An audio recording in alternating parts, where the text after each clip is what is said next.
அண்ணன் கேட்டாரு வெள்ளிவாக்கம் மட்டும் ஃப்ரண்ட்ல நல்லா தெரிஞ்சு அப்படின்னு. ஏன் அப்படின்னா அதுவும் நம்ம ஏற்பாடு தான். இந்த மாதிரி வெள்ளிவாக்கம் தான் எப்பயுமே ஃப்ரண்ட்ல இருக்கும். நான் அப்பயே சொல்லிட்டேன், அண்ணன் மனசு வட சென்னையில் இருக்கு. வட சென்னையில் எங்கேயோ ஒரு இடத்துல நிற்க போறாரு. அதுலேயும் குறிப்பா வெள்ளிவாக்கம் இல்லை பெரம்பூர்ல தான் நிற்கணும்னு அவர் மனசு இருக்கு. அது மாதிரி ஒரு 6 தொகுதி நிற்கணும்னா அதுக்கான களப்பணிகள் நம்ம செஞ்சுக்கிட்டே இருக்கிறோம். அப்போ நம்ம தலைவருடைய மெசேஜராக நான் இங்கே வந்து நிற்கிறேன் உங்க முன்னாடி. மகளிர் தின சிறப்பு வாழ்த்துக்கள். அம்மாவா இங்கே இருக்கக்கூடிய, அக்காவா இருக்கக்கூடிய, தங்கையா இருக்கக்கூடிய, தோழியா இருக்கக்கூடிய உங்களுடைய எல்லோருக்கும் என்னுடைய மனமார்ந்த மகளிர் தின வாழ்த்துக்கள். நேற்று ஃபர்ஸ்ட் டே கொண்டாடிட்டோம். ஒன்றும் புரியல திமுகவுக்கு. என்னடா அது 2 மாசமா அண்ணனை அப்படி திட்டி பார்த்தாங்க, இப்படி திட்டி பார்த்தாங்க, என்னென்னலாம் போய் சொன்னாங்க, அப்படி போய் சொன்னாங்க, இப்படி போய் சொன்னாங்க. ஆனா நேத்து அவர் பேசின ஒரு 20 நிமிஷத்து பேச்சுல மொத்தமா தூக்கி எரிஞ்சு காத்து போயிட்டே இருந்துச்சு. பாவம் முதலமைச்சர் ஸ்டாலின் அண்ணன் ஐயா அவர்கள் என்ன பண்ணணும்னே தெரியல. இன்னும் அவதூறுகள்லாம் பேசணும், எவ்வளோலாம் பேசலாம், என்னென்னலாம் பேசலாம். அதாவது ஒரு கட்டமைப்பை உருவாக்குறாங்களாம். திமுக தான் மகளிருக்கு வந்து ஒரு சிறந்த பாதுகாப்பா. 2011 அந்த அம்மா சொன்னாங்க, ஒரே பிரச்சாரம் தான் சொன்னாங்க, இந்த திமுக திருப்பி ஆட்சிக்கு வந்துச்சுன்னா ஒரு பெண்கள் கூட ரோட்ல நடமாடவே முடியாது. 2026 திருப்பி நான் சொல்றேன், இவங்க ஆட்சிக்கு வந்துட்டாங்கன்னா ஒருத்தனும் ரோட்ல நடமாடவே முடியாது. 2 வயசு குழந்தைய ரேப் பண்றாங்க. யாருன்னா திமுக காரன். சரி, ஒரு ஏர் இந்தியாவில் போய் ஃப்ளைட்ல போய் இங்க இருந்து டெல்லிக்கு அமைதியா போக வேண்டியதானே. பாக்குற பொண்ணெல்லாம் கையை பிடிச்சி இழுக்கிறதா இன்னைக்கு திமுக. என்னடா கட்சியை வளர்த்துருக்கீங்க? இதுக்கு ஒரு தலைவர், இதுக்கு ஒரு மகளிர் அணி. அக்கா கனிமொழி அக்கா ரொம்ப சாரி. உங்க அப்பாவுக்கு அப்புறம் நீங்க இந்த கட்சியில இருந்து ரிசைன் பண்ணிட்டு போயிருக்கலாம். பாவம். இன்னைக்கு பரிதாபமா இருக்கிறதே அக்கா கனிமொழி அக்கா தான். ஏன்னா டெய்லி இவங்க பண்ற கூத்த பார்த்துக்கிட்டு மீடியாவை பார்த்தாலே அக்கா கனிமொழி அக்கா ஓடிடுவாங்க. ஏன்னா திமுக காரன் பேச்சு எடுத்தாலே அந்த மகளிரை கையை பிடிச்சி இழுக்கிறது, இந்த மகளிரை வந்து துரத்துறது, இப்படி ரேப் பண்றது, இப்படி ஒரு கட்சியை உருவாக்கிட்டு முதலமைச்சர் என்னன்னே தெரியல டெய்லி கண்ணை மூடி நடந்துகிட்டே இருக்கிறார். அதுல இந்த கூட்டணியை உருவாக்கின பிறகு, காங்கிரஸ் சைன் போட்ட பிறகு அப்படியே ஒரு தைரியம் வந்துருச்சான். அப்படியே பயங்கரமான தைரியம் வந்துருச்சான். உடனே தமிழக வெற்றி கழகம் காங்கிரஸ் கவியோட கோட்டை விட்டுருச்சு. அப்பா சாரி, அப்பான்னு சொல்லக்கூடாது அவரை. முதலமைச்சர் ஸ்டாலின் சார், 20 வருஷமா உங்க கூட இருந்தவனையே உங்களோட குடும்பம் நடத்த முடியாம பல சண்டைகள் போட்டு பல திரைமறைவுகள்ல வந்து பல நாடகங்கள் நடத்தி கொடுக்க வேண்டியவங்களுக்கெல்லாம் கொடுத்து, பெட்டியை கொடுக்கறதெல்லாம் கொடுத்து, கடைசியில சைன் போட வச்சு நம்ம அவர் பேரை சொல்லல, செல்வம் தான் அவர் பேரு. செல்வம் இருக்கிற இடத்துல தான் அவர் இருப்பாரு. அவர் வச்சு சைன் போட்டு அதுக்கு ஒரு கூட்டணின்னு வச்சு கேட்டா மதசார்பற்ற கூட்டணியா. அது மதசார்பற்ற கூட்டணி இல்ல, கல்லாப்பட்டி கூட்டணி. தலைவர் கரெக்டா சொன்னாரு, பெட்டியை கொடுத்தாதான் சைனு. அப்படி ஒரு கூட்டணியை உருவாக்கிட்டு போன வாரம்லாம் ஒரு வண்டியை ஓட்டிட்டு இருந்தாங்க. அப்புறம் அவதூறு. நாங்கெல்லாம் கலைஞரை பத்தி பேச ஆரம்பிச்சா என்ன ஆகும்? எங்க வேலை அது கிடையாது. எங்க அண்ணன் தெளிவா சொல்லிட்டார், மக்கள் பிரச்சனையை நம்ம ஃபோக்கஸ் பண்ணுவோம். என்ன மக்கள் பிரச்சனை இன்னைக்கு? 2 வயசு குழந்தையே ஒருத்தர் ரேப் பண்றாரு. 2 வயசு குழந்தைங்க. அது திமுக காரன்னா என்ன ஒரு அநியாயம். ஒரு ஏர் இந்தியால ஒரு விமான பணிப்பெண்ணை பார்த்து ஒரு தவறான ஒரு சிந்தனையோட அவங்கள தொடர்றது எவ்வளவு பெரிய ஒரு கேவலமான சிந்தனை திமுகக்கு. அப்ப இந்த திமுகக்கு என்ன பிரச்சனை? எதிர்கட்சியா இருக்கும்போது ஒரு நல்ல கட்சியா இருக்கும். ஆளுங்கட்சியாச்சுன்னா அந்த அதிகாரமும் பணமும் வந்தவொடனே எங்க பிரச்சனை அதிகமாகும்னா அவனுக்கு அது அதிகாரம் தான் ஒரு மிகப்பெரிய பிரச்சனையா மாறும். அந்த அதிகாரம் வந்தவொடனே எதெல்லாம் கண்ணில் பார்க்கறதெல்லாம் அடையணும். ஒரு நிலத்தை பார்த்தா தூக்கணும், பெண்களை பார்த்தா ஒரு கேவலமான ஒரு சிந்தனை. அப்படி ஒரு கட்சியை வச்சுக்கிட்டு 26ல நாங்க ஜெயிச்சிருவோம், 200 தொகுதியை ஜெயிச்சிருவோம். என்ன என்ன மனநிலைன்னே தெரியல அவங்களுக்கு. அப்ப இது இந்த இந்த அவதூறுக்கெல்லாம் நேத்து ஒரு சூப்பரா ஒரு பதில் கொடுத்தாரு. ஒரு 12 சத்தியம் கொடுத்தார். ஒரு 12 நான் முதலமைச்சர் ஆகும் பொழுது என்ன பிராமிஸ் கொடுத்தார்? எடுத்தோடனே சொன்னார், மகளிருடைய பாதுகாப்பு என்னுடைய நேரடி கண்காணிப்பில் இருக்கும். வேற யாரும் கிடையாது, இங்க நான் கண்காணிப்பேன். இதுக்கு ஒரு தனியா துறை உருவாக்கப்படும், ஸ்ட்ரெயிட்டா உருவாக்கப்படும். அதுக்கப்புறம் நீங்க என்ன 1000 ரூபாய் கொடுக்க, ஃபர்ஸ்ட் 1000 ரூபாய் ஒரு வருஷம் கொடுக்கவே இல்லை. கேட்டா சர்வே பண்ணிட்டு இருந்தாங்களாம். அந்த ஒரு வருஷம் முடிஞ்சிச்சு, 1.5 வருஷம் முடிச்சு, அதுக்கப்புறம் 1000 ரூபாய் கொடுத்தாங்க. திடீர்னு எலெக்ஷனுக்கு முன்னாடி ஒரு 5000 ரூபாய் போட்டுட்டு உங்களுக்கெல்லாம் சம்மர் ஹாலிடேஸ் வருது. இப்பதான் நம்ம சென்னை முன்னாடி கிளைமேட் இஷ்யூல சுவிட்சர்லாந்து தான் இருந்துச்சு. நம்மலாம் ஏப்ரல் மாசம் மே மாசம்லாம் 5 டிகிரியில வாழ்ந்துட்டு இருந்தோம். பயங்கரமா குளிர் அடிக்கும். ஏப்ரல் மே ஜூன் மாசம்லாம் பாத்தீங்கன்னா அப்படியே குளிர் நடுங்கும்.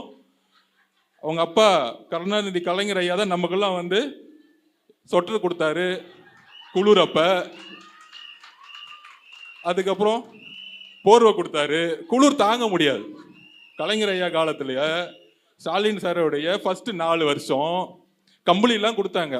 ஏன்னா நம்மளால ஏப்ரல் மாசமும் மே மாசமும் குளிர் தாங்க முடியல. குளிர்னாலே 100 பேர் செத்து போயிட்டாங்க தமிழ்நாட்டில். அவ்வளோ குளிர். டெல்லிலாம் குளிர் ஒண்ணுமே இல்லை. சென்னையில் அவ்வளோ பெரிய குளிர். திடீர்னு என்ன ஆயிடுச்சுன்னா சூரியன் உதிச்சிச்சு. எப்ப உதிக்குன்னா ஏப்ரல் மாசமும் மே மாசம் சூரியன் அதிகமா உதிச்சிச்சு. அக்கா சிரிக்கிறாங்க பயங்கரமா. திடீர்னு சூரியன் உதிச்சு 45 டிகிரி வந்துருச்சு 5 டிகிரியில இருந்து. அதனால நம்மளுடைய முதலமைச்சர் ஸ்டாலின் சார் நம்ம இறக்கப்பட்டு மக்களை பார்த்து, இவ்வளோ குளிர்ல இருந்து வெயிலுக்கு வந்துட்டீங்களே, நீங்கெல்லாம் இந்த ஊரை விட்டு 5000 ரூபாய் கொடுக்குறேன், ஊட்டி கொடைக்கானல் பக்கம் போயிடுங்க, சென்னை பக்கம் இருக்காதீங்க. என்ன ஒரு கருணை மனசு ஐயா ஸ்டாலின் அவர்களுக்கு. பாப்பா இதெல்லாம் பெண்கள் பார்க்காமலே இருக்காங்க, கேட்காமலே இருக்கிறாங்க. நீங்க அவதூறு சொல்றதெல்லாம் காதல கொடுத்து கேட்பாங்கன்னு நினைக்காதீங்க. இந்த 5 வருஷம் நீங்க செய்த எல்லா அநியாயம் மனசுல ஏறி ஏறி ஏறி என்னைக்கு ஓட்டு போற மிஷினை வைப்பீங்க அன்னைக்கு பட்டனை உடைச்சாலும் உடைப்பாங்க. தேர்தல் கமிஷன் ஒரு ரிக்வெஸ்ட் கொடுத்துக்கிறேன், 1க்கு 2 மிஷினா வச்சுக்கோங்க. கோவத்துல விசில அமுக்க அமுக்க அமுக்க அமுக்க அந்த பட்டனே உடஞ்சிரும். உதயசூரியன் பக்கம் கையே போவாது. ஏன்னா கோவமா போய் அனுப்புவாங்க. அந்த முதலமைச்சர் ஸ்டாலின் சார் முகத்தை பார்த்து நெத்தியில் எப்படி குத்துன்னு குத்துனா எப்படி இருக்கும், அந்த மாதிரி நேரா குத்துன்னு குத்திக்கிட்டே இருப்பாங்க கோவத்துல. இப்படி ஒரு 5000 ரூபாய் நம்மலாம் இன்ப சுற்றுலா குளிர் சுற்றுலா சொல்றதுக்கு ஒரு 5000 ரூபாய் கொடுத்துட்டு, நான் 5000 ரூபாய் கொடுத்துட்டேன், பெண்களே ஓட்டு போட்டுருங்க, 2 வயசு குழந்தைய ரேப் பண்றது என்னுடைய ஆட்சி இல்லை, உத்தரப்பிரதேசத்தில் நடந்துச்சு அப்படின்னு நாங்க பொய் சொல்லிடுவோம். இப்படிலாம் பொய் சொல்லி இதெல்லாம் எதுவுமே எடுப்பலன்னு தெரிஞ்ச உடனே கடைசியில நம்ம மேல ஒரு அவதூறை போட்டு நம்மள திசை திருப்புறது. அப்படி ஆயிருச்சு, இப்படி ஆயிருச்சு, இவர் என்ன செஞ்சிட்டாரு, அவர் என்ன செஞ்சிட்டாரு. ஒரு பெண்ணை நோக்கிய விமர்சனமும் ஒரு பெண்ணை நோக்கிய அரசியலும் ஒரு பெண் கூட இருக்கக்கூடிய ஒரு செய்தியை இந்திரா காந்தி காலத்திலையும் உருவாக்குனாங்க, அம்மையார் ஜெயலலிதா காலத்திலையும் உருவாக்குனாங்க. அம்மையார் ஜெயலலிதா அம்மாவை நீங்க யோசிச்சு பாருங்க, 85ல இருந்து 91 முதலமைச்சர் ஆகிற வரைக்கும் கேவலமா பேசுவாங்க. உடல் மொழியிலையும் அவங்க இவங்களோட இருந்தாங்க, அவங்களோட இருந்தாங்க, இப்படி போனாங்க, அப்படி போனாங்க. என்ன எவ்வளவா கேவலமா அம்மா ஜெயலலிதா அம்மாவை பேச முடியுமா எல்லாம் பேசி பார்த்தாங்க. ஆனால் மக்கள் என்ன தெரியுமா முடிவு பண்ணாங்க, எம்ஜிஆர் இறந்த பிறகு அந்த அம்மா தான் அதிமுகவுடைய பொதுச் செயலாளர் முடிவு பண்ணாங்க. எந்த சமூகம் ஒரு பெண்ணை பார்த்து உடல் மொழியை பார்த்து நீ அவங்க கூட போயிட்ட இவங்க கூட போயிட்டேன்னு சொன்ன அந்த சமூகத்திற்கு தக்க பதிலடி கொடுத்த மண் இந்த தமிழக மண். அதற்கான பதில் என்ன தெரியுங்களா? 91ல மகன ஒரு தொகுதி கலைஞர் மட்டும் தப்பிச்சுக்கிட்டார். 232 தொகுதி அதிமுக ஜெயிச்சுட்டு போயிட்டே இருந்தாங்க. இதுதான் சொல்றேன். உங்களுடைய அவதூறுக்கான பதில் என்ன தெரியுங்களா? 82 அந்த அம்மா கட்சியில இருந்து ஆரம்பிச்சு இந்த மாதிரி எந்த பெண்ணை நோக்கி எவ்வளவு கேவலமா பேசினாங்களோ இந்த சமூகம் அப்படி பெண்களை வைத்து நம்மளுடைய தலைவரை தவறாக பேசும் பொழுது அவர் அமைதியா இருக்கிறாருன்னா ஒவ்வொரு பெண்கிட்ட இருக்கக்கூடிய எமோஷனல் நம்ம கனெக்ட் ஆகிட்டே இருக்கு. நீங்க என்ன வேணா திட்டிக்கோ, 5 வருஷம் நீ என்ன ஆட்சி பண்ண, அதுக்கு பதில் சொல்லு. இந்த தலைவர் சொன்னாரு, அதெல்லாம் கவலைப்படாதீங்க, அதை நான் பார்த்துக்கிறேன். இவங்க 5 வருஷம் என்ன தவறு செஞ்சாங்க?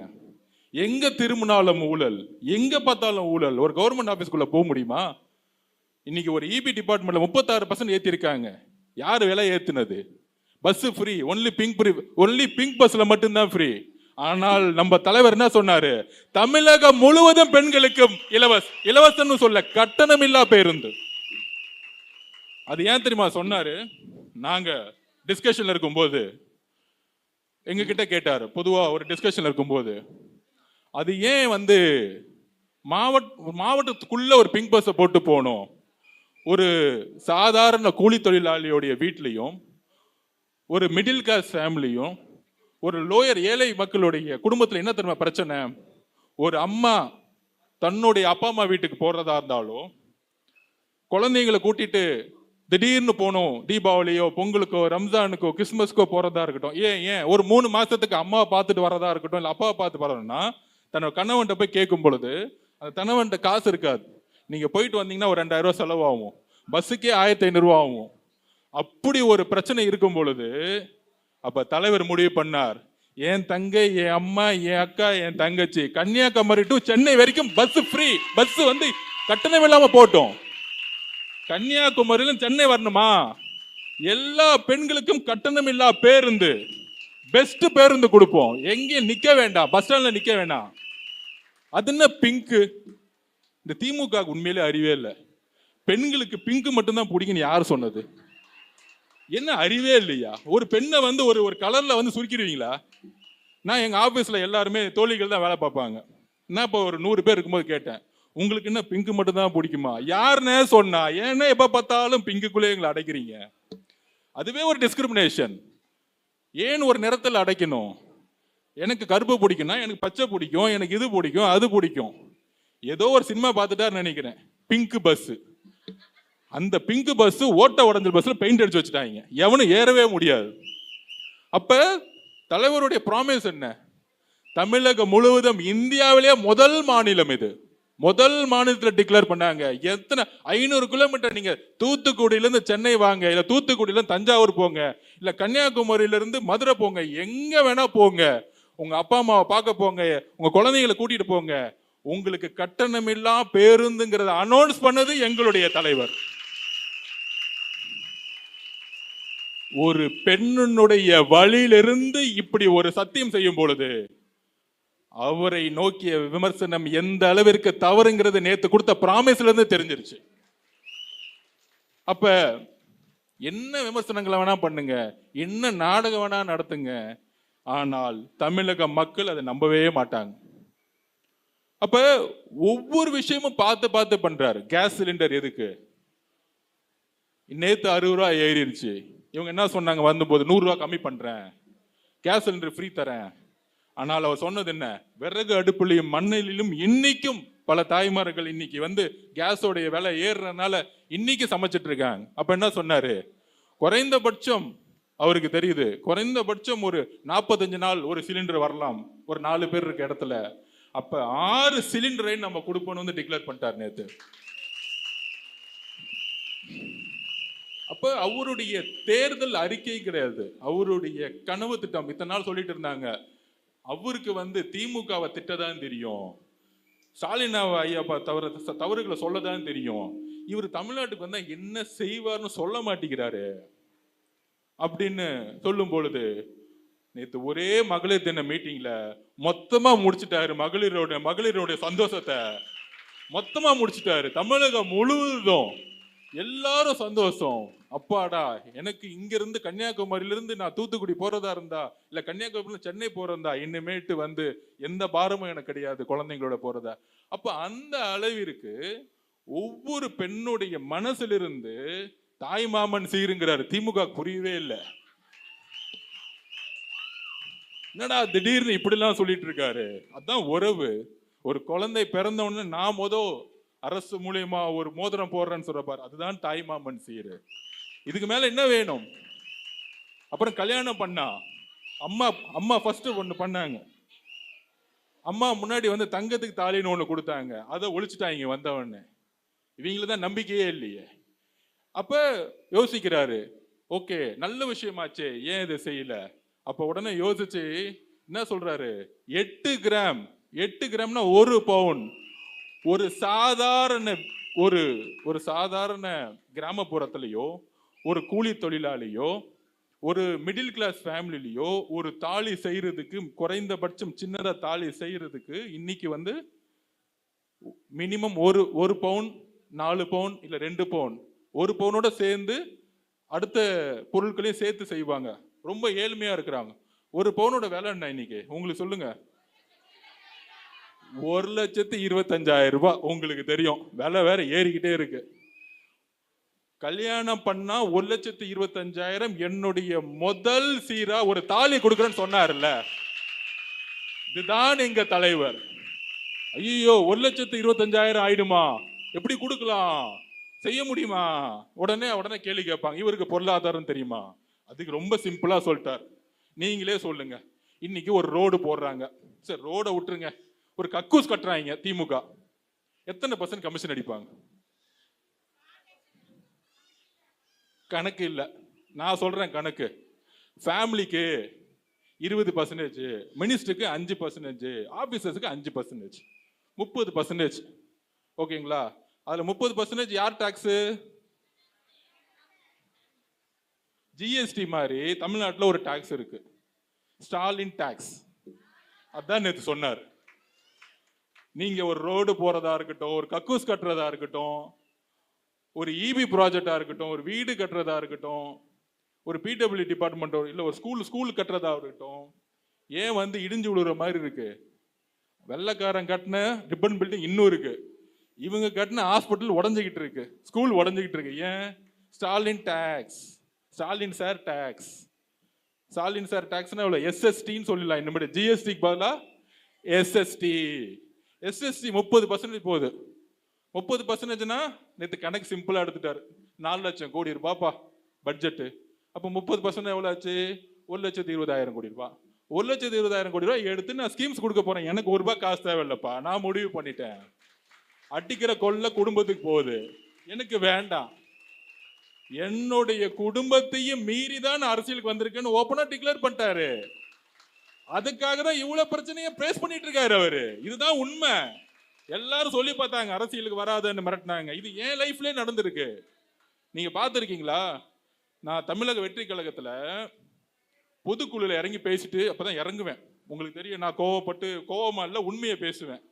பொதுக்குழுலையும் 2ஆம் ஆண்டுலையும் 3ஆம் ஆண்டுலையும் திமுக செய்யக்கூடிய செயல்களாகட்டும், இல்ல கரூருக்கு அப்புறம் நான் பேசினது எதுவுமே கோவமா இல்ல, மனசுல இருந்து இவங்க செய்யக்கூடிய கோவமும், இப்படி என் தலைவர் அடிக்கிறாங்களே, என் கட்சி அடிக்கிறாங்களே, கோவத்தக்கூடிய பேசிய பேச்சுகள் மக்கள்கிட்ட பயங்கரமா எடுப்படும் பொழுது, திடீர்னு என் குடும்பத்துல யாரும் சம்பந்தம் இல்லாம வந்து என்ன கண்ணாமலான்னு திட்டிட்டு இருப்பாங்க.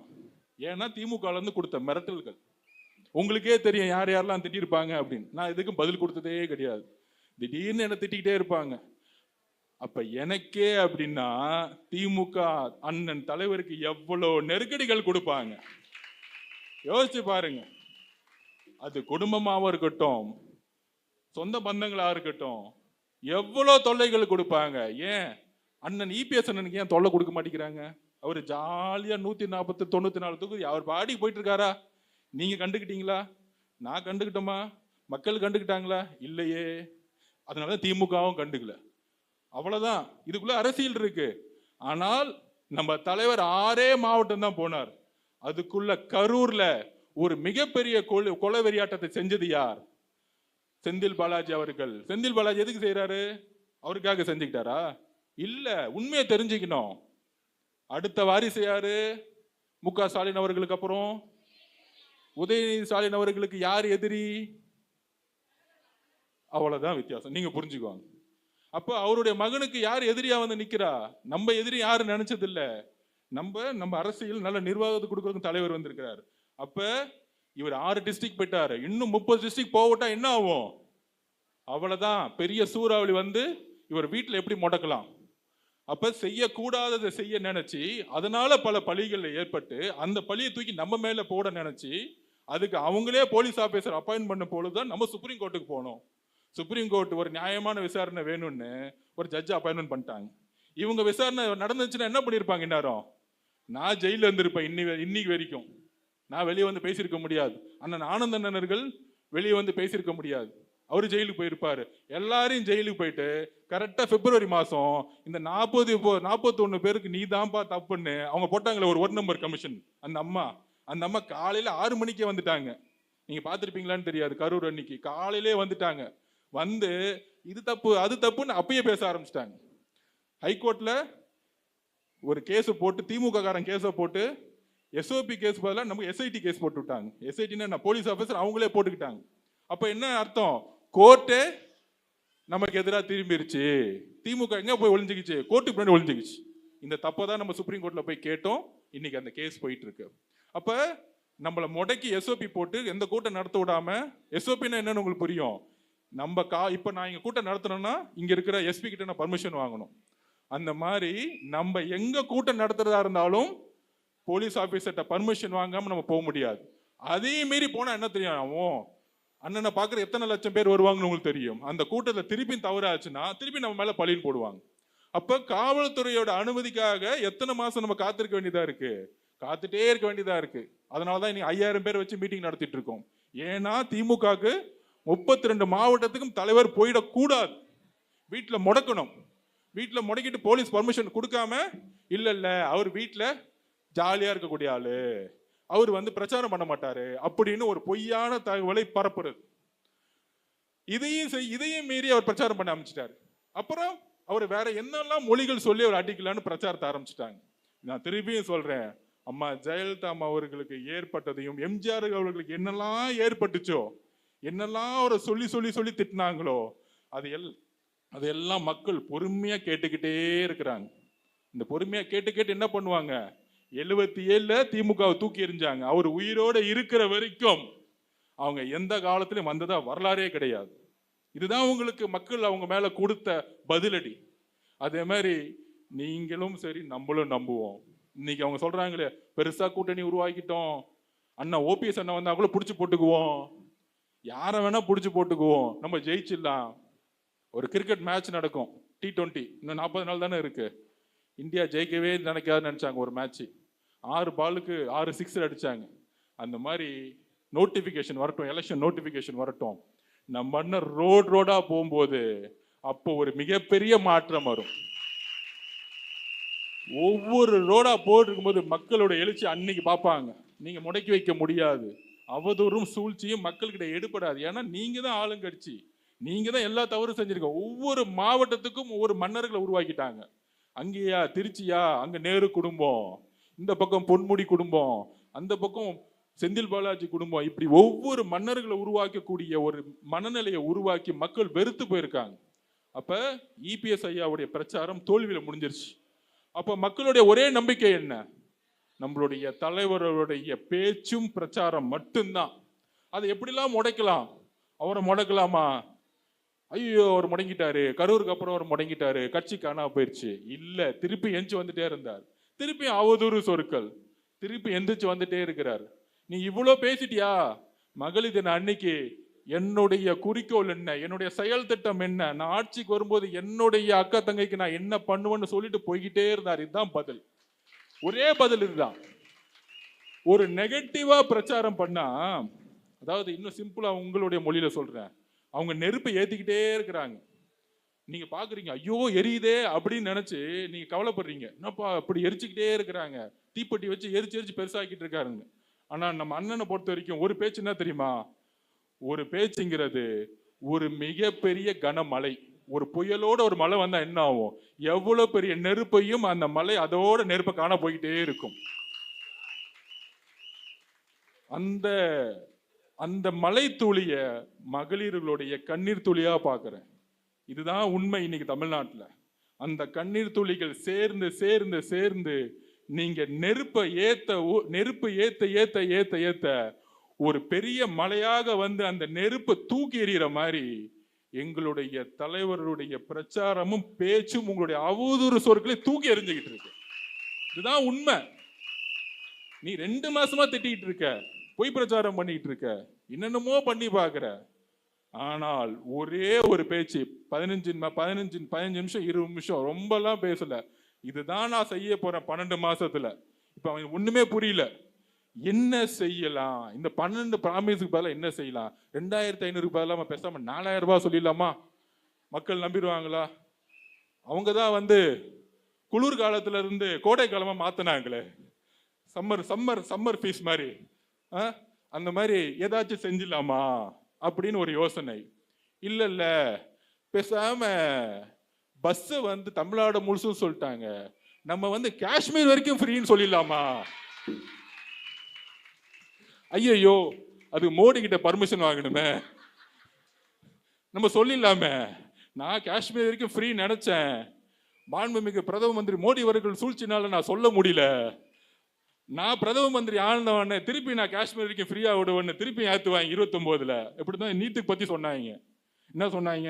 ஆட்சிக்கு வந்தோன்னா முதல் சைனுன்னு சொந்த புள்ள உதயநிதி அவர்கள் சொன்னாரு. என் முதல் சைனே அதானங்க அப்படின்னு. சரி, ஓகே, அது சின்ன புள்ள, விளையாட்டு தெரியாத புள்ள, ஏதோ சொல்லிருச்சு. முதலமைச்சர்கள் சொன்னாரு, நான் ஆட்சிக்கு வந்தோடனே என்னோட முதல் கையெழுத்து நீட்டுக்கு எதிரானது, நீட்டை ஒழிச்சிருவேன்னு. திடீர்னு என்ன சொல்லிட்டாங்க? 24 எலெக்ஷன் முன்னாடி 23ல எல்லாரும் கேட்குறாங்க, எங்க நீங்க நீட்டை ஒழிச்சிருவீங்கன்னு சொன்ன உடனே நாங்க நீட்டை ஒழிச்சிருவோம்னு சொன்னோம். 24 எலெக்ஷன்ல திமுக காங்கிரஸ் வந்து பிரதம மந்திரியா ஆயிடுவாரு ராகுல் காந்தி, அவர் வந்த பிறகு ஒழிச்சிடலாம் நினைச்சோன்னு சொன்னு ஒரு பொய்ய சொல்லிட்டாங்க. அப்ப எந்த அளவிற்கு ஒரு வாக்குறுதியை கொடுத்து பொய்ய சொல்லி எப்படி மக்களை ஏமாத்துறதுங்கிறது எல்லா தமிழக மக்களுக்கும் தெரியும். அதனால மகளிர் தின வாழ்த்துக்களுக்கு நமக்கு முன்னாடி இருக்கிற ஒரு சேலஞ்ச் என்னன்னா, இன்னும் 40 நாள் இன்னும் கடுமையான அவதூறு சொற்களை பேசுவாங்க. ஏதோ இவர் ஒரு பெரிய காந்தியவாதி மாதிரியும், ஒரு பெரிய தியாகி மாதிரியும், ஐயா ஸ்டாலின் அவர்கள் ஒரு பெரிய வள்ளலார் மாதிரியும், அமைதியை நோக்கி போற மாதிரியும், ஒரு முகத்தை அப்படி சாஃப்டா அப்படி ஒரு முடிய வச்சுக்கிட்டு, எதுவுமே ஒரிஜினல் இல்லை, அது விட்டுருங்க, அப்படி வச்சுக்கிட்டு சாந்தமா இந்த அமைதிப்படை சத்யராஜ் பாருங்க, அப்படியே ஒரு வெள்ளை துளி போட்டுக்கிட்டு ஒரு வெள்ளை வெட்டி கட்டிக்கிட்டு பக்கத்துல ஒரு மணி மாதிரி, என்ன மணி, மக்கள் நம்மளை நம்புவாங்களா? நம்புவாங்களே. ஏன்னா வெள்ளை வெள்ளை வெள்ளை சட்டை வெள்ளை வேட்டி கட்டிட்டா நம்ம நம்புற மாதிரி கூட ஒரு 22 பேர் பெரிய கூட்டணி வச்சுக்கிட்ட மாதிரி. அந்த கூட்டணி இன்னும் கொஞ்ச நாள்ல பாத்தீங்கன்னா சர்க்கஸ்லாம் நடக்கும். இன்னைக்கு பிரேமலதா மேடம் திடீர்னு வந்தாங்க, ராஜ்யசபா சீட்டு கொடுத்து நிறைய தொகுதி கொடுக்குறாங்க. பாவம் நம்ம அண்ணன் திருமா அண்ணன் 4 வருஷமா தொங்கிட்டு இருக்காரு. கேட்டா 6 தொகுதி இல்ல 8 தொகுதி இல்லைங்கிறாங்க.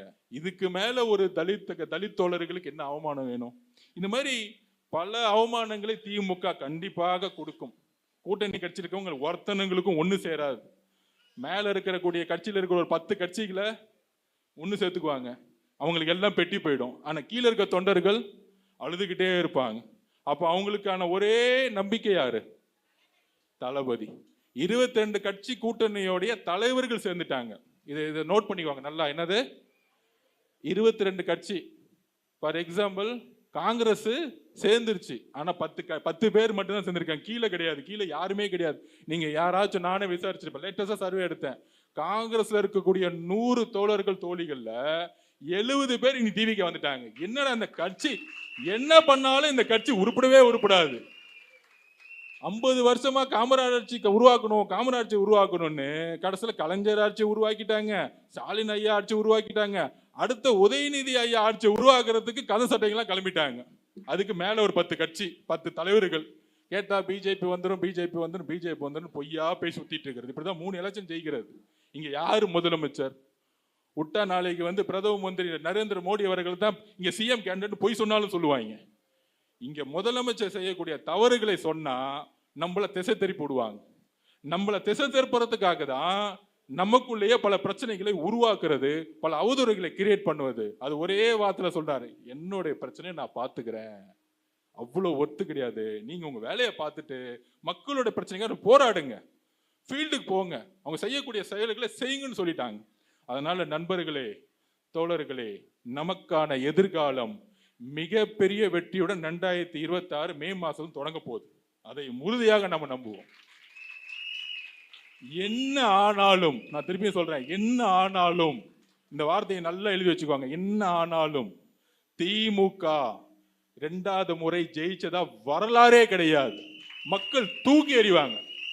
அது 20 கட்சியா இருக்கட்டும், 22 கட்சியா இருக்கட்டும். அதுக்கு நான் திருப்பி சொல்வேன், 2011 கலைஞர் உருவாக்கின கூட்டணி உங்களுக்கு தெரியுமான்னு தெரியாது.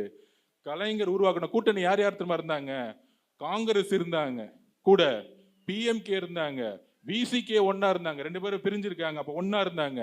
இவ்வளோ பெரிய கூட்டணி நீங்க அப்ப கால்குலேஷன் பண்ணீங்கன்னா 45% கிராஸ் பண்ணும். ஆனா மக்கள் என்ன முடிவு பண்ணாங்க? எதிர்கட்சியா கூட ஆகல திமுக 2011. இந்த டிவி, சோசியல் மீடியா, இந்த வாட்ஸ்அப், இதை வச்சு நம்ம பார்க்கறதெல்லாம் அவதூறா, ஐயோ இது நடக்குமா நடக்காதா, நடக்குமா நடக்காதா அப்படின்னு ஒரு அவதூறு உருவாக்கிட்டே இருப்பாங்க.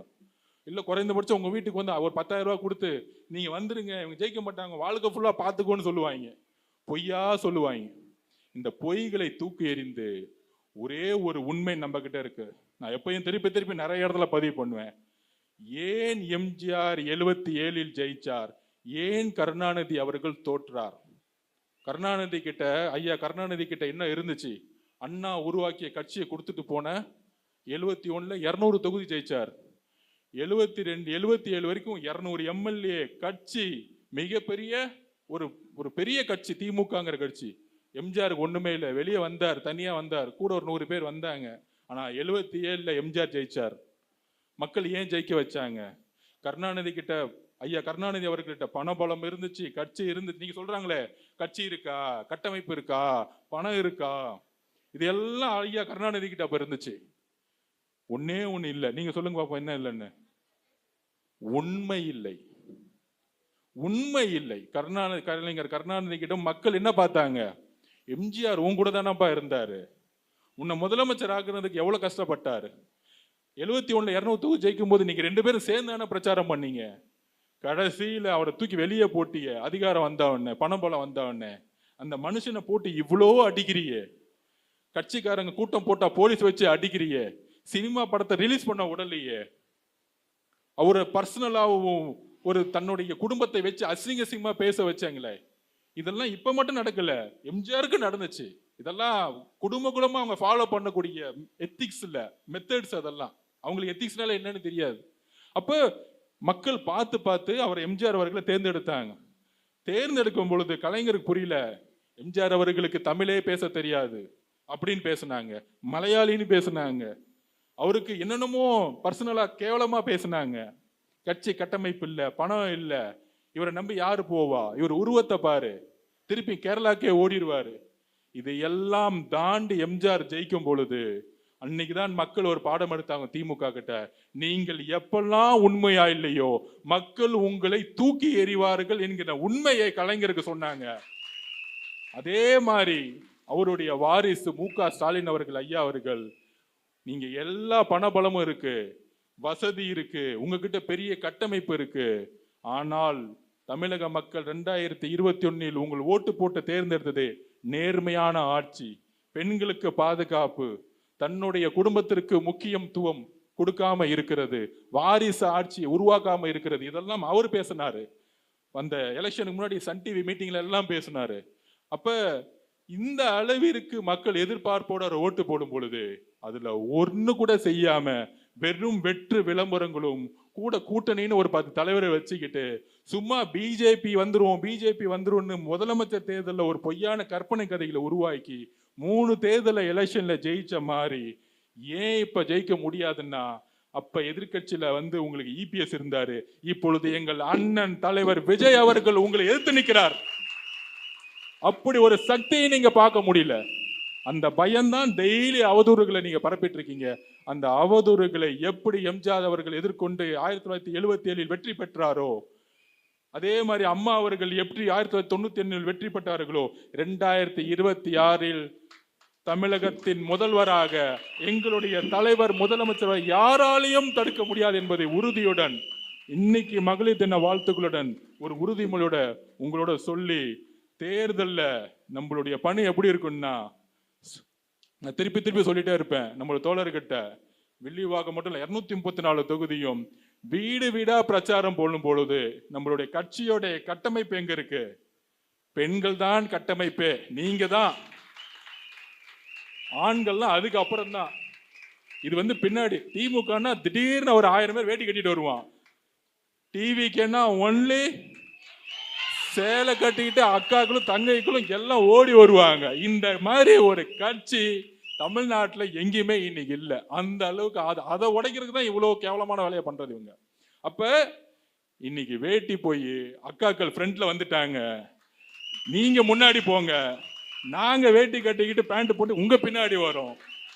இதுதான் மகளிர் தினத்துடைய தலைவருடைய மெசேஜ், எங்களுடைய உறுதிமொழி. அதனால நீங்க போங்க, ஒவ்வொரு வீட்டுக்குள்ள நீங்க போகும்போது ஆசையா திறப்பாங்க, டிவி கேல இருந்து வந்துட்டாங்க அக்கான்னு. திமுக காரன் வேட்டி கட்டிட்டு போகும்போது துரத்தை ஓட ஓட துரத்துவாங்க, இது எனக்கு தெரியும். அதனால புதுசா ஒரு புரட்சி உருவாக்கும். அண்ணன் வேற நேற்று சொல்லிட்டாரு, பட்டு புடவை கொடுக்கப்படும் அண்ணன் சீரா. உடனே ஒருத்தன் நீ டிவியில பேசுறான், என்னங்க ஸ்கீம் இது, என்னங்க யோசிக்கிறாரு, பட்டு புடவெல்லாம் கொடுக்கணும்னு நினைக்கிறாரு. அந்த பட்டு புடவை ஒவ்வொரு சாதாரண ஏழை ஒரு பெண்ணுக்கு கல்யாணம் செய்யும்போது எவ்வளவு பெரிய கனவுன்னு பணக்காரனா இருக்க உனக்கு தெரியாதுடா, திமுக காரனுக்கு தெரியாது. நீ பண்ணையாரு. ஒரு கல்யாணம் பண்ற பெண் கைத்தறியிலிருந்து ஒரு பட்டு புடவை வாங்கினா எவ்வளவு கஷ்டப்பட்டு வாங்குவாங்க ஒரு குடும்பத்துல உங்களுக்கு தெரியாது. எங்க அண்ணனுக்கு தெரியும். அந்த பெண் பட்டு புடவையுடன் ஒரு 8 கிராம் தாலியுடன் தாலியை கட்டி குடும்பத்திற்கு ஒரு அண்ணன் சீரோட போகணும்னு நினைக்கக்கூடிய உணர்வு இருக்குல்ல, இது நீ அதை பணமா பாக்குற, எங்க அண்ணன் உணர்வா பாக்குறார். பொருளாதாரத்தினுடைய வலிமை இல்லாம ஒரு கல்யாணம் செய்யக்கூடிய என்னுடைய தங்கையோ அக்காவோ கண்ணீர் விட்டுறக்கூடாதுக்காக அரசின் மூலம் பட்டு புடவை கொடுக்கணும்னு நினைச்சார். சோ அதனால இன்னொன்னு என்ன ஆகும், பட்டு நெசவு செய்யக்கூடிய காஞ்சிபுரம் மாவட்டமா இருக்கட்டும், பல்வேறு மாவட்டம் இருக்கக்கூடிய நெசவு தொழிலுக்கு ஒரு இம்பார்ட்டன்ட் கொடுக்குறாருங்க. இதுக்கு பின்னாடி அரசியல் இல்ல, இதுக்கு பின்னாடி பெண்களுடைய வாழ்வாதாரத்தை அவர் யோசிக்கிறாரு. ஒவ்வொரு திட்டமும் பல்வேறு சிந்தனைகள் உருவானது.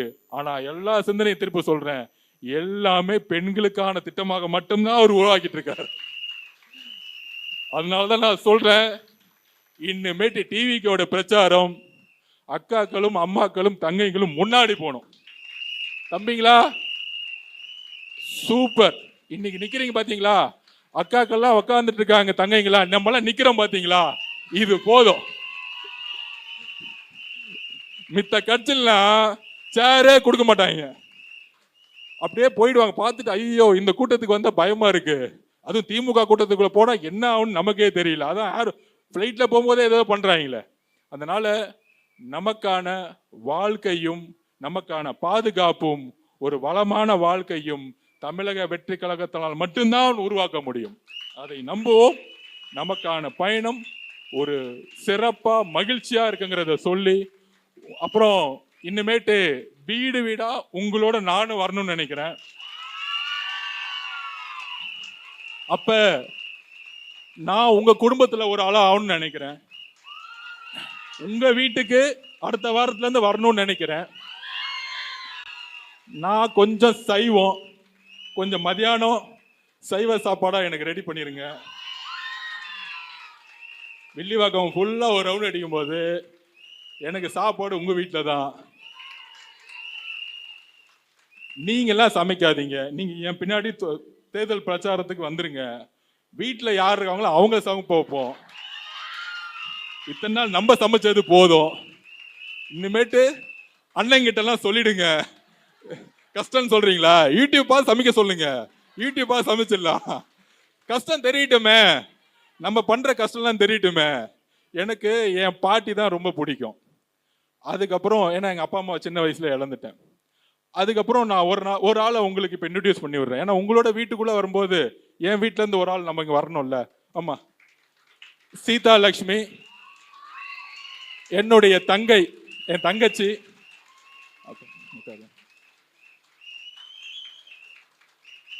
என் தங்கச்சி. ஸோ அப்போ உங்களோட நான் வரும்பொழுது என்கிட்ட ஏதாவது பேசுறதா கூட என் தங்கச்சியும் குடும்பமா உங்களோட வந்து ஒவ்வொரு வீடா உங்களோட வரணும். உங்கள ஒரு ஆளா என்னை அக்செப்ட் பண்ணிக்கோங்க.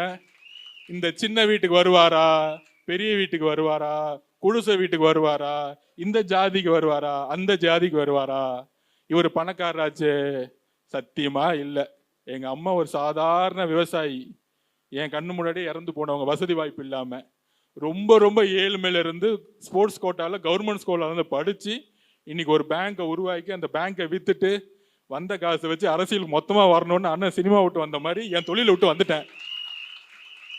எனக்கு எந்த தொழிலும் கிடையாது, எந்த குறிக்கோளும் கிடையாது, சம்பாதிக்க வேண்டிய அவசியமும் எனக்கு இல்லை.